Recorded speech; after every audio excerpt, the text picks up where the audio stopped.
Assalamualaikum warahmatullahi wabarakatuh. Ketemu lagi kita di channel Kaya Agung Radio. Dan dalam kesempatan ini kami akan mengungkap tentang sejarah kisah keperkasaan seorang tokoh masyarakat Kayu Agung zaman dulu, yaitu Tuan Pegaduh. Namun sebelumnya, bagi para penonton, jangan lupa tekan subscribe-nya, lonceng, dan like untuk semua pemirsa.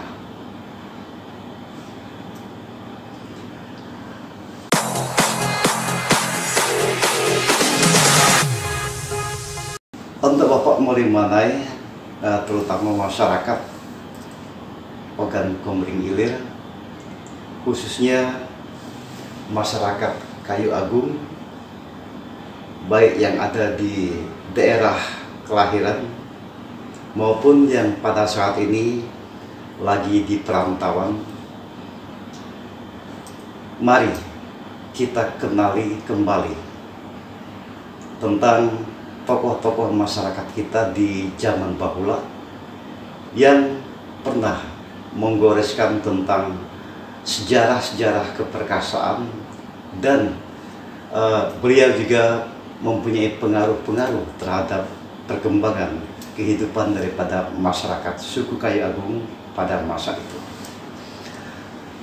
Nah, untuk Bapak Molimanai, kalau kita berbicara masalah tokoh-tokoh sakti zaman dulu, salah satunya adalah Puyan Tuan Pegaduh, atau lebih identik disebut Tuan Pegaduh ya. Nah, Tuan Pegaduh ini merupakan titisan darah dari Raja Jumut ya, yang beliau berasal dari suku Komering Batak skala berat, yang beliau ini menetap di daerah Kayu Agung, tepatnya kalau sekarang itu adalah Kelurahan Kayu Agung asli. Nah, apa sebenarnya kelebihan-kelebihan yang dimiliki oleh Tuan Pegaduh?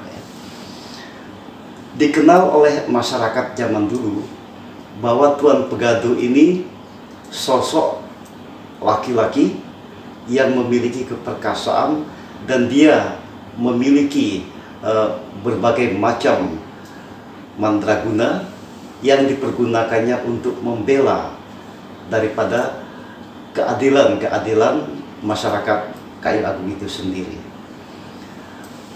Pada suatu saat, ketika Tuan Pegaduh berada di pesisir hutan Kayu Agung, yang dalam hal ini adalah Kayu Agung asli ya, dan beliau konon katanya lebih senang mencari ikan di lebak-lebak.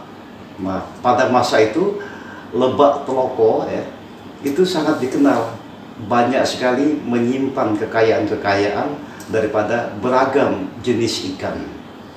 Nah, disinilah Tuan Pegaduh menampakkan kesaktiannya, karena dia berlama-lama duduk nongkrong di pondok-pondok ya.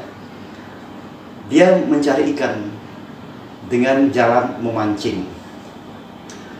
Tetapi dia lama-lama merasa capek, merasa gelisah, tidak mendapatkan satu ikan pun.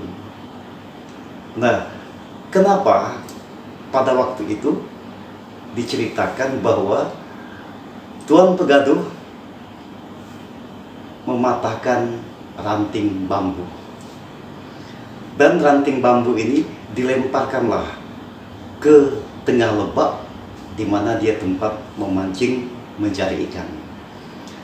Dalam perkataannya, selagi bambu ini masih timbul, maka muncullah kamu wahai ikan-ikan. Nah, pada saat itu muncullah seekor ikan ya, yang begitu besar, yang dikenal oleh masyarakat Kayagung. Ikan itu adalah ikan sebayau. Nah, zaman sekarang ikan sebayau itu sangat terkenal, ikan yang paling ganas di perairan. Dia pun kalau mencari mangsa, dia mengandalkan insting daripada pendengaran dan juga matanya.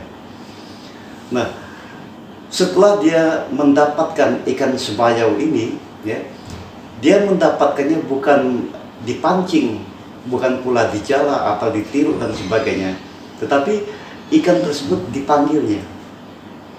Wahai ikan, jika kamu benar-benar ikan, maka melompatlah ke hadapanku.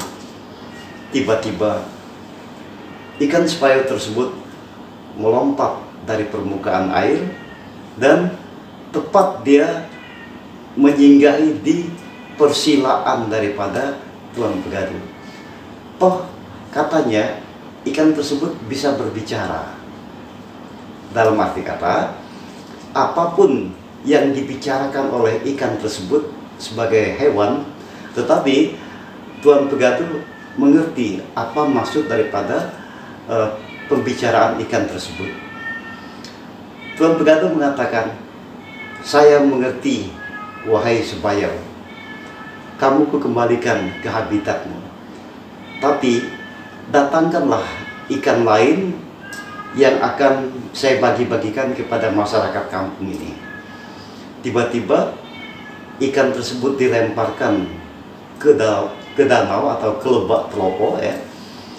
Muncullah seekor ikan besar ya, yang disebut oleh orang Kayagung itu ikan tangklose.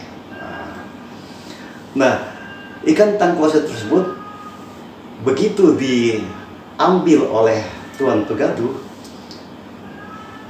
serta-merta dia mengelupaskan sisik-sisiknya terlepas di tanah dan ikan tangklose tersebut kembali meluncur ke dalam air. Nah, pada saat itulah sisik ikan tangklose tersebut diambil oleh Tuan Pegadu dan dimasukkannya mantra-mantra sehingga menjadi senjata kekuatan bagi dia. Sisik tangklose tersebut konon katanya dirangkai oleh Tuan Pegadu untuk membalut kepalanya, dan ini dipergunakannya untuk melakukan perlawanan-perlawanan terhadap orang-orang yang akan mengusik ketentraman masyarakat Kayagung. Lalu diceritakan juga bahwa Tuan Pegadu ini akan mengadakan persedekahan, tetapi dia punya adik. Adiknya itu adalah Tuan Jimat. Nah, konon katanya Tuan Jimat ini tergolong orang yang sungkan untuk bekerja. Nah, pada saat itulah muncul kemuakan-kemuakan daripada hati dan pikiran Tuan Pegadu. Adik kandungnya sendiri, si Tuan Jimat, dilontarkanlah dengan kata-kata pedas yang sifatnya mengusir Tuan Jimat agar berlari dari Sukadana. Ya. Nah, pada waktu itu Tuan Pegadu juga menguasai wilayah Sukadana. Nah, setelah Tuan Pegadu melakukan penggusiran terhadap adiknya Tuan Jimat, adiknya pun punya kesaktian-kesaktian. Dia pun nekat. Dicabutlah serumpun bambu oleh Tuan Jimat, diserahkan kepada Tuan Pegadu. Inilah pemberian saya untuk membangun, katakanlah kalau sekarang itu membangun tenda-tenda yang terbuat dari rumpun bambu tersebut ya. Nah, lalu Tuan Jimat dia mengungsi dari daerah Sukadana, dia mengungsi ke daerah Jua-Jua yang pada masa itu disebut sebagai Dusun Korte. Lalu ada lagi kesaktian-kesaktian daripada Tuan Pegaduh. Di samping dia punya kesaktian yang dibuatnya dari sisi ikan tangklose tadi, dia juga memiliki sehelai rambut dari bundanya yang digulung dalam gulungan kain yang juga dibuatnya untuk ikat pinggang dia. Konon katanya balutan rambut yang digulung dengan kain hitam yang dibalutkan sebagai ikat pinggang tadi ini untuk mengusir para perampok-perampok yang sifatnya akan mengacau daerah Kayu Agung dan sekitarnya. Konon katanya benda tersebut dijadikannya cemeti atau cambuk ya. Begitu dia melontarkan ke udara, tahu-tahu menggelegarlah petir dan hujan pun turun dengan begitu derasnya. Nah, ini merupakan senjata-senjata unik daripada Tuan Pegaduh. Mudah-mudahan sebenarnya masih banyak lagi keunikan-keunikan atau benda-benda kesaktian yang dimiliki oleh Tuan Pegaduh. Tetapi karena kita keterbatasan waktu, nantinya bagi adik-adik atau saudara-saudaraku di perantauan yang sempat menonton channel Kayu Agung Radio ini, boleh Anda untuk memperbanyak atau mempertebal pengetahuan tentang Tuan Pegaduh ini, hubungi saja kami di channelnya Kayu Agung Radio atau dengan kami langsung selaku pengamat budaya yang ada di Kabupaten Ogan Komering Ilir, tepatnya di daerah Kayu Agung. Wassalamualaikum warahmatullahi wabarakatuh. 90,4 Kayu Agung Radio.